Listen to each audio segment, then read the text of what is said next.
The happiness of our people is the ultimate measure for democratic success. To us, happiness represents human development and well-being rooted in shared prosperity. It is reflected in access to justice, protection of human rights, and economic opportunities for every individual. Achieving this vision demands more than dialogue. It calls for decisive action. Let us commit ourselves to translating these aspirations into tangible outcomes. Technology, innovation, and capital must serve humanity, not just profit. As we mobilize these resources, let us commit to narrowing the gap between rich and poor, creating a world where dignity, health, and hope are universal rights. Above all, our efforts must remain steadfastly focused on serving both people and the planet. Friends, Nepal, the land of Mount Everest, the birthplace of Buddha, and the sacred home of ancient wisdom, teaches us real resilience, compassion, and unity. Let these values guide our deliberations. Let us send a powerful message to the world: no one should be left behind. As the challenges before us grow, we too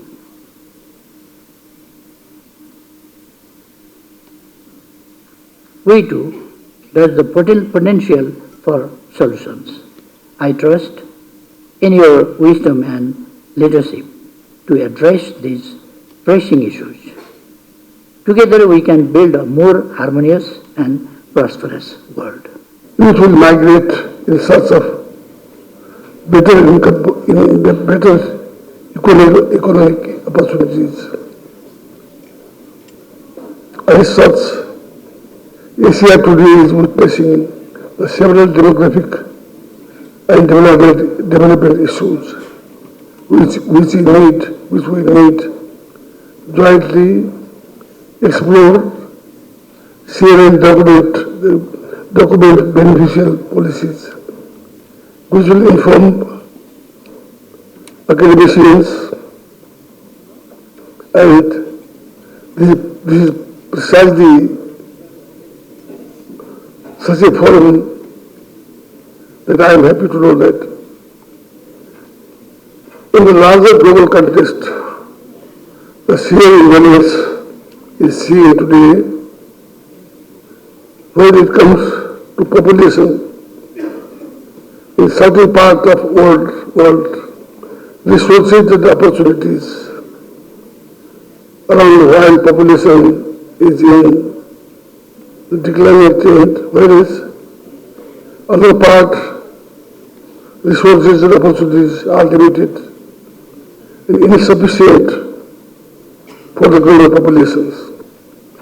This imbalance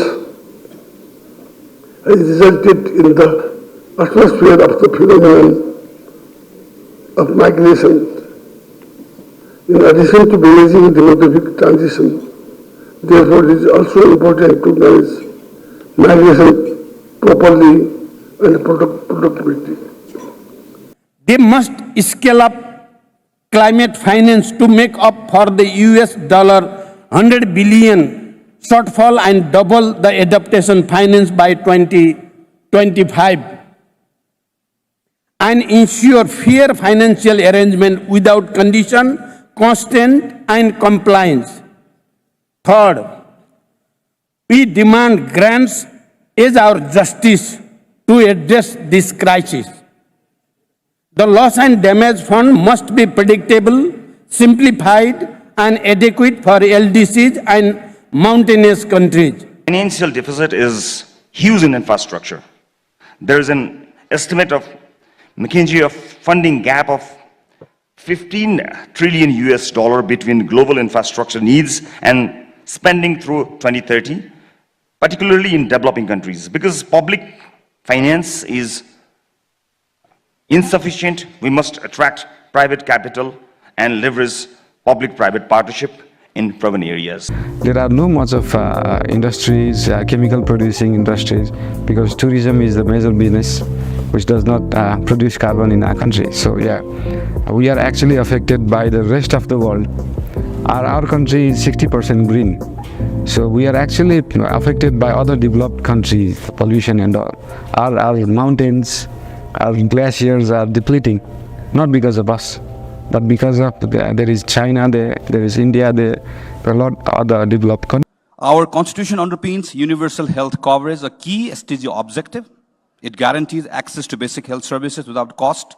It stipulates rights to clean air and water. Every woman has a right to their reproductive health. Our federal framework grants local governments significant autonomy and responsibility to ensure healthy individuals and communities, which provides unprecedented avenues to make our health systems responsive and accountable to the people. However, there is a huge gap in our aspirations and reality. I witnessed firsthand the challenges we face in realizing our constitutional aspirations. Education, higher education means, because I think it's been completely hijacked. The only thing when we talk about Ucha Shiksha in my Samiti is Prada, Professor Doctor. I'm like, is that it? That's not all what higher education is about, to just produce doctorate, people with DR in front of their name. It is to produce people who will critically question the decisions we are making, that will find the evidence to then guide us, saying you are not thinking about your punishment system in a rational way.